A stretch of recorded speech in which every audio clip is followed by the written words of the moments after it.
itu yang harus kita perhatikan juga pada saat anak sarapan. Yang pasti harus ada karbohidratnya dan yang pasti ada seratnya juga. Kita cuma dapat satu sih, Rin. Jadi 3 faktor itu harus terpenuhi di dalam sarapan anak. Susu aja kayak nggak cukup dong berarti. Nggak cukup. Harus yang lebih berat. Waktu sarapan pagi tuh sempit, anak-anak harus sekolah. Jadi aku cari yang sepraktis mungkin. Aku pikir ya dengan selama ini aku ngasih susu atau hanya dengan sereal itu cukup. Ternyata enggak, ternyata itu hanya mencukupi sebagian kecil dari kebutuhan nutrisi yang anak butuhkan untuk sarapan pagi. Oke, Kar, kalau yang lo bilang tadi kan harus ada protein, karbohidrat, sama seratnya kan. Gue juga bukan tipe orang soalnya yang bisa pagi-pagi gue makan nasi dengan sayur sama lauk, kayaknya itu berat banget. Gimana dong ya? Tapi kan lo bisa akalin. Ini sih gue ngobrol sama ahli gizi gue ya. Kan kebetulan teman gue ada yang ahli gizi. Jadi gue ngobrol sebaiknya kalau anak sarapan tuh apa sih? Karena kan udah semalaman perut dia kosong tuh. Terus udah gitu kan dia masuk sekolah. Yang bahayanya itu kalau dia nggak sarapan adalah pada saat dia di sekolah dia tidak bisa menerima guru ngomong apa. Nggak konsen. Akhirnya nggak fokus pelajaran, akhirnya jadi nggak masuk karena ngerasa kayak aduh lapar gitu kan. Jadi sebenarnya sarapan pagi itu sangat penting dan aku harus merubah pola sarapan pagi anak aku. Kembali ke seperti waktu mereka masih bayi-bayi, sebelum mereka sekolah dengan sarapan pagi yang full, yaitu memang harus ada karbohidrat, protein, mineral, serat, vitamin, semuanya harus lengkap. Jadi solusinya kita kasih apa? Nah solusinya lo bisa bikin misalnya sandwich pagi-pagi. Oh iya. Sandwich itu kan roti, bisa lo bikinin pakai dalamnya pakai telur, pakai selada, pakai tomat, pakai timun.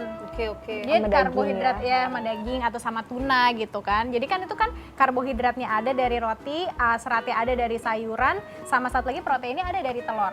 Dan itu apa ya Kak? Atau misalnya kayak kroket. Nah yang lebih nggak berat. Kroket atau bitter balen. Tapi kalau bisa sih menurut gue ya lo tetap bikin sendiri ya. Bukan yang nugget-nuggetan tuh bikin sendiri ya? bikin. Gue selama ini selalu beli soalnya. Karena kan kalau beli yang pasti kita nggak tahu dalamnya sebenarnya apa isinya. Dan nggak pernah ada sayur. Lagi rajin apa enggak? Yang kedua ada bahan pengawetnya. Iya sih. Kalau bisa menghindari Emang bahan gampang ya pengawet bikin sama- nugget gitu? Gampang banget, tinggal ikan. Misalnya ikan apa yang lo mau, bisa ikan kakap atau ikan dori atau ikan apa aja sebenarnya bisa.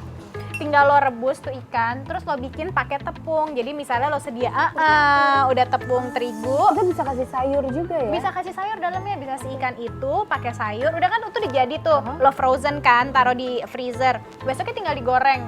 Dan mereka tinggal ngemil itu buat tinggal sarapan. ngemil, Itu bisa makan cerdas pakai banget nasi, ya. bisa makan pakai roti. Lebih ringan ya tadi kayak ada kroket, apalagi tadi bitter balen yang kita bisa taruh apa? Dalamnya bisa Daging ikan, ada, bisa daging, ya. atau bisa ayam juga Sayur bisa, ada, sayuran juga karbonya bisa. Kan tambahan dasarnya kan karbonya. Iya ya, coba sedikit kreatif dari dulu rajin browsing. Ternyata bisa sesimpel kita bikin nugget. Atau misalnya yang lebih praktis lagi, bisa bikin kayak cuman telur, misalnya Oke. telur didadar, tapi isinya lo potongin kayak misalnya brokoli, chop kecil-kecil sama wortel, udah dimasukin ke dalam telurnya, udah tinggal goreng aja. Oke. Makan deh tuh pakai nasi, telur sama kecap. Seneng banget bisa punya sahabat-sahabat sama-sama ibu muda.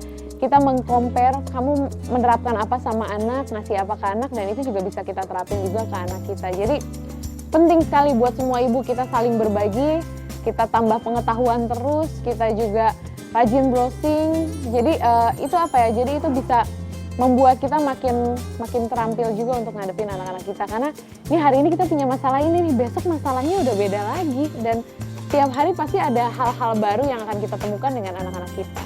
Nah itulah tantangannya dan luar biasanya untuk kita sebagai seorang ibu. Setelah sharing sama Zaskia dan Karissa, aku jadi sedikit lega sekarang. Dan tahu apa yang harus aku lakuin ketika Lana dan Cia berantem lagi.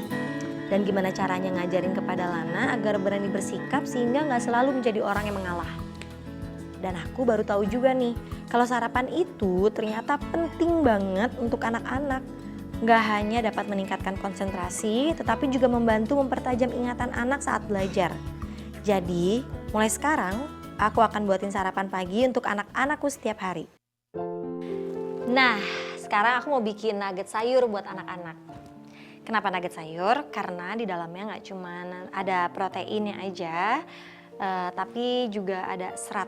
Nah, jadi sayurnya kita campurkan ke dalam sini. Di dalam sini adonannya, ini udah ada ayam, wortel, bayam, semua itu yang udah dihaluskan. Lalu kita campurkan semua adonan itu dengan santan, telur, garam, terus gula, dan juga sedikit tepung sagu untuk mengentalkan. Nanti diaduk semua kayak begini hingga semuanya merata dan halus. Tuh, diaduk. Setelah itu kita tuang ke dalam loyang.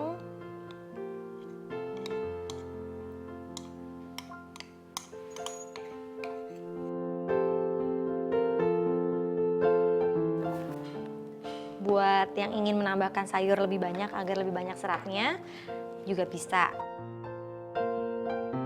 Lalu kita cetak. Seperti pagi ini aku buatin sarapan yang simple dan mudah dibawa. Jadi walaupun gak bisa dimakan di rumah, mereka bisa makan saat di mobil atau di sekolah. Jadi gak ada alasan untuk gak sarapan dengan nutrisi yang full. Seneng deh lihat anak-anak aku begini sambil makan makanan buatan aku.